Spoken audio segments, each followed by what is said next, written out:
Video Bloch कौम के नाम। बलोच का लफ्जी मानी है बुलंद ताज। अब थोड़ा सा बलोच कौम की इब्तदा और इसके पसे मंजर पर थोड़ी सी रोशनी डालता चलूं। बलोच नस्लन अरबी है।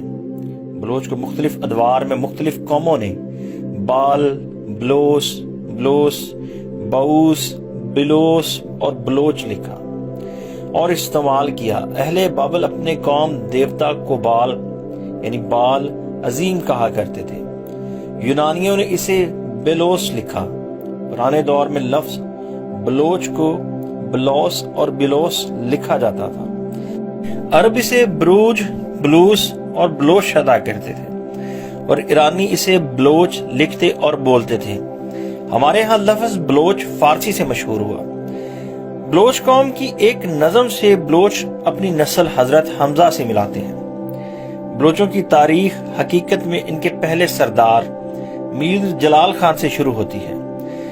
बलोच कौम के मुताबिक सरदार मीर जलाल खान का शजरा हजरत हमजा से मिलता है, जो नबी पाक सल्लल्लाहु अलैहि वसल्लम के चचा और सैयद शुहदा थे।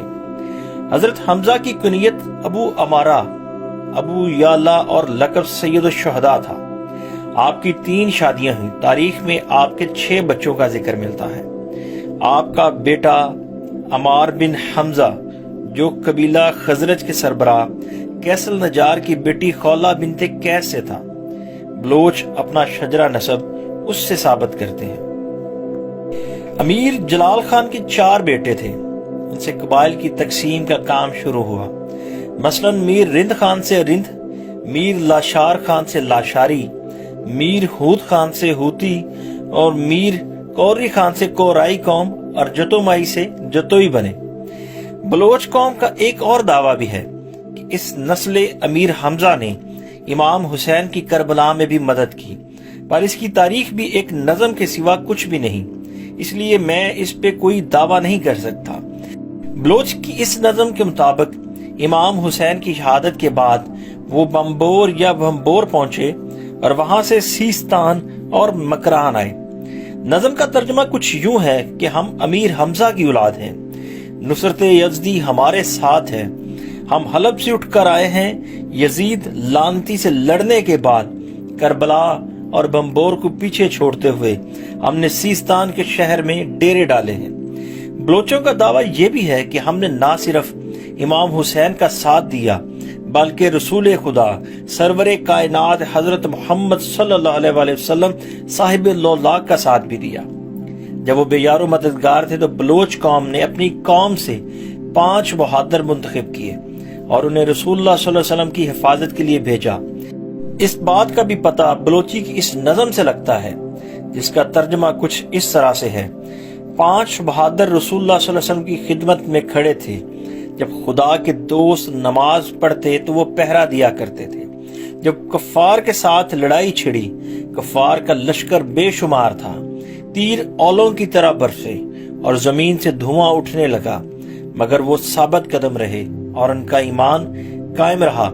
दुश्मन उनको मगलूब न कर सका। उस दिन पाक नबी सल्लल्लाहु अलैहि वसल्लम ने बलोच के सर पर तलाई ताज रखा। इसके अलावा बलोच कौम का तज़किरा शाहनामा फिरदौसी में भी मिलता है। इस शाहनामा के 3 अदवार में बलोच कौम का जिक्र है, जिसके मुतल्लिक मैं किसी अगली वीडियो में तफसील से बताऊंगा। अक्सर तारीख की कुतब में मिलता है कि बलोचों ने 2 बार नकल मकानी की। एक बार जब फारस पर सल्जुकियों ने कब्जा किया, वलीमी और गजनवी ताकतों का खात्मा हुआ, तो ये लोग सीस्तान और मगरबी मकरान में नकल मकानी करके रहने लगे। दूसरी बार उन्होंने इस इलाके को छोड़कर मशरकी मकरान और सिंध का रुख किया। ये हिजरत चंगेज खान और जलालुद्दीन मंगोल की वजह से हुई। दूसरी हिजरत के नतीजे में इस कौम ने पहली बार सिंध धरती पर कदम रखा, जहां से इनकी तीसरी हिजरत की राह हमवार हुई। मोहम्मद सरदार खान बलोच अपनी किताब में लिखते हैं कि अमीर जलालुद्दीन तमाम बलोच कौमों के सरदार थे, जो 11वीं ईस्वी में करमान और लूत के पहाड़ों में रहते थे। बलोच रवायात इसी सरदार से शुरू हुई। इनके 4 बेटे, जिनसे 4 कबाइल वजूद में आए, रिंद, कोराई, लाशारी और हूद। रिंद के एक बेटे अमीर शहेक से एक नामवार सपूत ने जन्म लिया, जिसको दुनिया मीर चाकर या चाकर आजम के नाम से जानती है। میر چاکر کے متعلق تفصیلی تذکرہ اس ویڈیو میں ممکن نہیں، لیکن میں تھوڑا سا مختصر میر چاکر کا تعارف کرواتا چلوں گا۔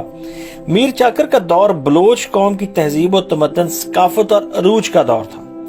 میر چاکر ایک بہت ہی بہادر انسان تھا۔ وہ نہ صرف اپنے بہادر دوستوں بلکہ اپنے بہادر دشمنوں کی بہت قدر اور تعریف کیا کرتے تھے۔ وہ کہتے تھے کہ بہادروں کا انتقام مجھے بہت پیارا ہے، جو میرے اونچے قلعوں پر حملہ کرنے کی ہمت رکھتے ہیں۔ میر شیخ کی انتقال کے بعد میر چاکر پوری بلوچ قوم کے سردار بنے۔ تاریخ میں ملتا ہے کہ میر چاکر اپنے قول کا بہت پکا انسان تھا۔ اس نے ایک عورت گوہر کو پناہ دی اور پھر اس کی حفاظت کے لیے سر کی بازی لگا دی اور اپنے ہی بھائیوں لاشاریوں سے 30 سال تک جنگ لڑی، جس نے چاکروں اور لاشاریوں کے بڑے بڑے سورماؤں کو مٹی کی آغوش میں سلا دیا، جس میں میر چاکر کے 2 بھائی بھی شامل تھے۔ بلوچ قوم میں جھوٹ کو گناہ مانا جاتا ہے، بقول امیر چاکر کے کہ سچ بولنا بلوچوں کا شیوا ہے اور جھوٹ ایمان کو کمزور کر دیتا ہے۔ بلوچی بلوچ قوم کی قومی زبان ہے اور یہ زبان پاکستان میں بلوچستان کے علاوہ جہاں جہاں بلوچ قوم آباد ہے بولی جاتی ہے۔ اس کے علاوہ سیستان، کردستان، خلیج فارس کی ریاستوں میں بھی بلوچی بولی جاتی ہے۔ بلوچی ادب کو 3 ادوار میں تقسیم کیا جاتا ہے۔ پہلا رند دور جو 1430 سے 1600 تک رہا، تیسرا قوانین کا دور جو 1600 سے 1800 تک رہا، اور تیسرا دور 1800 میں برطانیہ کی آمد سے شروع ہوا اور 1947 میں تمام ہوا۔ چوتھا موجودہ دور جس کا آغاز قیام پاکستان سے ہوا۔ بلوچ قوم میں بہت سارے شعراء نے جنم لیا، جن میں سے چند کے نام میں بول رہا ہوں۔ میر چاکر خان رند، میر بیورخ رند، سردار گورہام لاشاری، میر ریحان رند، خان عبداللہ خان۔ بلوچ میں ویسے تو بہت سارے قبیلوں سے قبیلے بن گئے ہیں، اور چند مشہور قبیلوں کا میں ذکر کرتا چلوں۔ رند، لاشاری، جتوئی، مینگل، مری، بلیدی، بگٹی، ریسانی، کیلانی، میروانی، کرد، جعفری بلوچ، میرالی، جمالی، روکانی، ہوتی اور زرداری وغیرہ۔ بلوچ ایک غیور اور بہادر قوم ہے، اور پاکستان میں بسنے والے سب اپنے پاکستان سے بہت پیار کرتے ہیں۔